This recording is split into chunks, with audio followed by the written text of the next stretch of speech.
Hey guys, Metal Jesus here. Now I think a lot of people assume that I already have every gaming console and computer known to man. And I've been very lucky over the years to build up an awesome game collection that I can be very proud of. But the truth is, actually, I don't own every game console. I think it's almost impossible to do so. What some people may not realize is that early on in my YouTube career, I reached out to local retro gaming stores in the Seattle area to borrow some of their inventory. And actually an early one that let me do that was my buddy Emilio, who is running a retro gaming store. And he let me borrow the Atari Jaguar and a stack of games. And over 8 years ago, I made this video. And as you can see, I'm very baby-faced and very innocent to the YouTube ways. But this was a really fun video to do at the time. But at the end of it, I gave it back to Emilio and went on my merry way and never really thought about the Atari Jaguar after that. And the truth is, I actually walked away from the Atari Jaguar fairly impressed. I liked it more than I expected to. It's just that the library was pretty weak. Fast forward over 8 years and I went to the Portland Retro Gaming Expo and I was stunned to see how many people were interested in collecting for the Atari Jaguar, and also how many homebrews and original games were being published for that system right now. Like in 2019, I was actually really blown away by it. And so I got to thinking, I was like, is now the time to collect for the Atari Jaguar? And I kind of put my feelers out there, and sure enough, Cody, who owns Pink Gorilla with Kelsey, actually picked up at the show a boxed Jaguar to sell me. So that's what you see in front of you right here. This is my boxed Atari Jaguar, and I'm going to unbox it here and kind of show you, basically kind of give you an update as to what it's like to collect for the Atari Jaguar today, because things definitely have changed. And I have to say, my initial impressions of how the Atari Jaguar looks, its design, is exactly the same as it was when I first saw it all those years ago. It's got a really cool, sleek design to it. If you pick up the console and take a look at its profile, well, the first thing you notice is that it's actually really light. But the other thing is that it looks really sleek. Again, I love the design of the Jaguar. You'll notice on the front of it that there is a power button as well as 2 ports for the joystick. And then you swing around to the back and there is a place for power. And then there's this long slot right here, which actually I'm going to get into later because that's actually really handy for modern gamers. But by default, my Jaguar came in the box with RF. So those youngins out there watching this video may not know or remember what RF is. And that's the old coax style that you would plug into the back of CRT televisions. And, you know, actually to test it out, I tried it and the games look fantastic on an old school television because that's what it was designed for. But let's be honest, most people don't have one of these sitting in their game room anymore. And so one of the first things that I did was I went on eBay and bought a third-party S-video cable. And that's actually what plugs into that slot right there. So I think they call that a monitor port. And the reason why I did S-video is because I have the RetroTink, which is the 2x upscaler. And it also has smoothing. And I'm going to show you smoothing both on and off in some of the games and let you see the difference. But first we need to talk about the Atari Jaguar gamepad. You know, at first glance, that's a pretty weird looking controller, right? You look at it and you're just like, what the heck is going on? It looks so old school. But I gotta be honest with you, it's actually pretty comfortable. You hold it on its sides and then it has those 3 buttons right there. But then it has this D-pad over on the left. Now, I think one of the biggest critiques of this is that the D-pad is very shallow. More shallow than I think most modern controllers. And so that is one of the odd things about it, but it's completely playable. It works fine in the games. You also have those buttons down the middle of the controller, almost like a telephone, but in my experience, almost all of the games just ignore those. There are a couple where you need to push to select either 1 or 2 player or something like that, but for the most part, you just ignore them. But again, the controller is light and very comfortable, surprisingly so. So let's go ahead and get to the reason why I decided to pick one up today. And that, of course, is the video games. And again, going to Portland and seeing how many people were creating awesome brand new Atari Jaguar games blew my mind, and I'm going to show you a bunch of those. So I'm going to start off with Speedball 2 Brutal Deluxe, and check out that awesome custom red cartridge. It's beautiful. And you'll notice that most of the games that I bought this weekend come complete in box, which again is amazing for homebrews, and they also come with full color manuals and sometimes other goodies as well. Now, Speedball 2 is a futuristic extreme sports game that was originally programmed by the Bitmap brothers, but is being brought over to the Jaguar by AtariAge.com.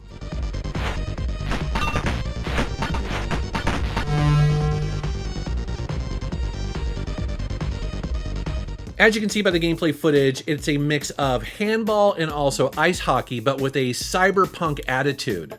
Now, this game was originally released on the Atari ST, and it was quite popular, but it was ported to other systems because I remember playing it on the Commodore 64, but now it's being brought to the Jaguar. And what's interesting is that it's one of the largest capacity cartridges made for this system. It actually clocks in at 6 megabytes when most other Jaguar cartridges are around 2 to 4 megabytes max. It's funny because people will ask me what kind of sports games do I like, and I always have to say these are the kind of sports games that I do like. I don't know why. It's something about the futuristic aspect of it. I always definitely lean towards Speedball 2, Tony Hawk, and SSX. Next up is Fantasy World Dizzy. So as you can see here, this is a 2D platformer / puzzle game. Now, this one originally came out on the Amiga and the Atari ST computers, but it's being, again, brought over to the Jaguar. And like Speedball 2, I am digging the green cartridge. I love how they do that. I'm new to playing this game. I didn't play it on computers back in the day, and the thing I noticed immediately is that there is a heavy emphasis on puzzles and thinking your way through these levels. For instance, you'll pick up objects throughout the level and then store them in your inventory until you meet something that requires it. Early on here, you'll see that I needed water to get past a fire, or you'll give a piece of bread to a rat that's blocking your path, etc. I also noticed that this is slower paced than most platformers that you would play probably on the Super Nintendo, but again, it's designed to let you think through it a little bit. And then I mentioned that I'm using the RetroTink upscaler with the S-Video cable, and I wanted to show you the difference with smoothing turned on and turned off. So here is smoothing turned off. So basically the RetroTink is simply just line doubling the original signal to, I believe, 480p, and then I can turn the smoothing on.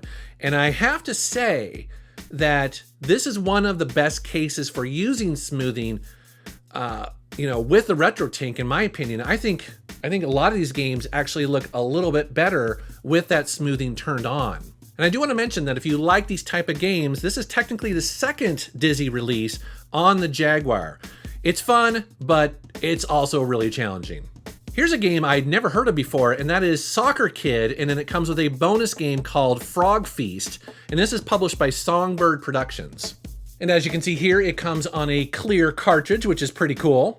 So this is another game that was originally released on the Amiga, but I did some research, and I guess it came to the Super Nintendo as a game called The Adventures of Kid Cleats. And I was surprised to learn that this game is kind of expensive nowadays, especially if you try to get a complete in-box copy. And the premise of this game is kind of interesting. So it's about soccer or football if you are from the rest of the world, but basically the World Cup is shattered and then spread across the globe. And then you control the soccer kid who uses his platforming skills as well as soccer skills to go through the different levels and try to find the pieces. And the game is pretty big too, at over 20 stages, and each one of those has hidden secrets to discover within them. And then you're going to be traveling all around the world to try to find those pieces of the World Cup.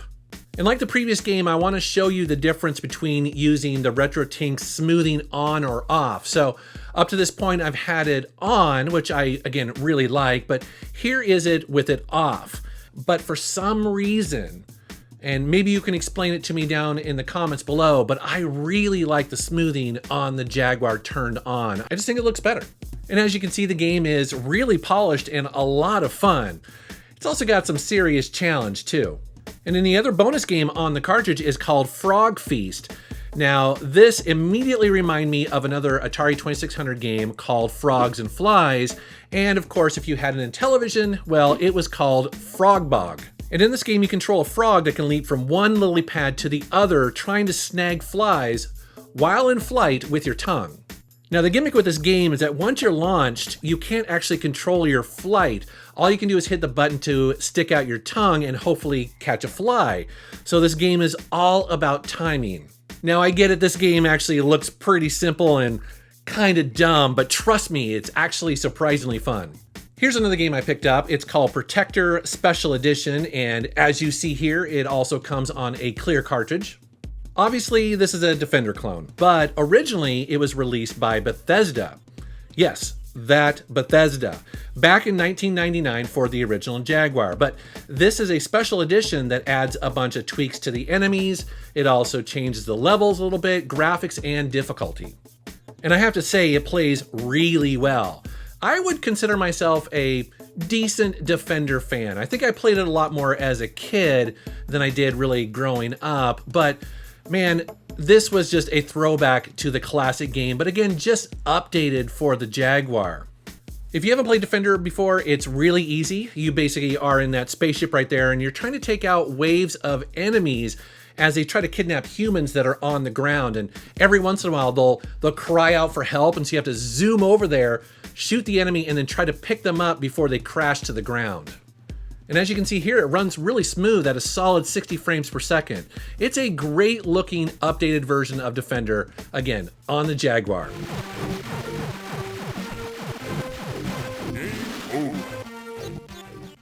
Here's a game that's going to be familiar to a lot of people, and that is Defender of the Crown, and that's because it is a classic cinemaware game, well, that came out on a bunch of different systems. I originally played this on the Commodore 64, but it's cool to see it show up on the Jaguar. Something that I didn't expect to see when I turned this on was support at the beginning here for either using the gamepad or an Atari ST/Amiga mouse. That's pretty cool. Defender of the Crown plays a little bit like Risk, where you're trying to gain and control territory on a world map, but then what's cool about it is that you'll be playing mini games during the turns. For instance, during a turn, you'll have the ability to, say, take on an army in a one-to-one battle there, where your stats and also how many men in your army and what units you have is definitely going to be key. At other times, you might be sword fighting in a castle to, say, take control of an enemy land, or you might be rescuing a princess. But the game is famous for its jousting, and this is it. I wish I was better at it. I don't know why I suck at the jousting so badly. I think I need to practice. At the time, this game and also other cinemaware games blew people away with their amazing, colorful graphics, and this is definitely no exception. I think it looks really good on the Jaguar. Here's another game that a lot of you are going to be familiar with. That, of course, is Total Carnage, which originally was a twin-stick shooter in arcades and also on other home consoles. And as most of you know, it was the follow-up to the much-loved Smash TV. So what do I think of the Jaguar port? Well, I think it's okay. Here's the deal. It's hard to play a true twin-stick shooter on this Atari gamepad. I mean, you don't have two thumbsticks. What they did to compensate for that on a lot of these home ports is basically you run around with the D-pad, but then the moment that you start firing and you hold down that button, you'll strafe. And that works pretty good, but again, it's not the same. I do like that they throw lots and lots of enemies at you. I mean, sometimes it's even overwhelming, but it is good fun. And as you can see here, the graphics are good. I mean, the sprites are nice and big and well animated, but I do feel like the movement is not quite as smooth as I would have liked.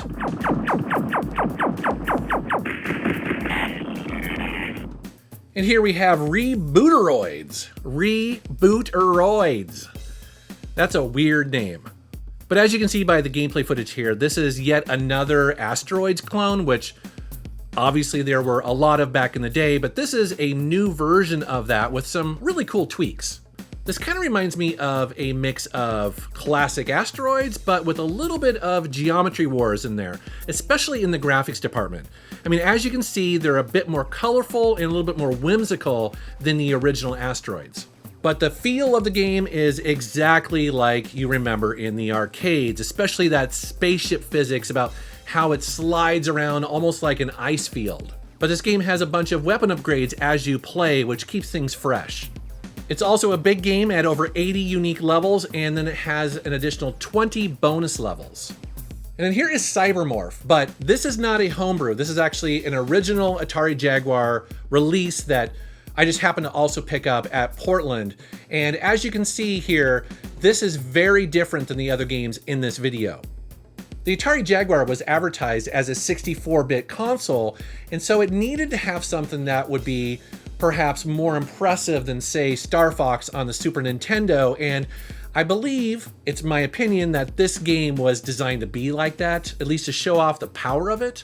You know, playing it today, it's easy to see all the faults of a game like this. Obviously, it has an extremely low frame rate. I mean, it's painfully slow. It makes the game too difficult, or I should say more difficult than it needs to be. But the game does have its fans, and I think if you would have played this back in the day, it would have seemed impressive for the time. It's just unfortunate that playing it now, today, it's kind of frustrating with that low polygon count and also the slow draw in. So it's not a great game, but it's worth a look. So that's a quick look at the Atari Jaguar, the latest game console to be added to my game room, and somewhat a bit of a surprise. Again, I didn't know if I would ever need or want one, but now that I've played a bunch of these brand new games for it, yeah, it's pretty cool. You guys know me. See, I don't have a problem with some of the funkier, game systems out there. Sometimes there's a lot of joy to be found with something that's a little bit offbeat. And I think it's safe to say that the Atari Jaguar is definitely kind of offbeat. But I would love to know down in the comments what you think of the Atari Jaguar. Is that a game system that you have in your collection already? Is it something that you're looking at? I would love to know. All right, guys, thank you very much for watching. Thank you for subscribing, and take care.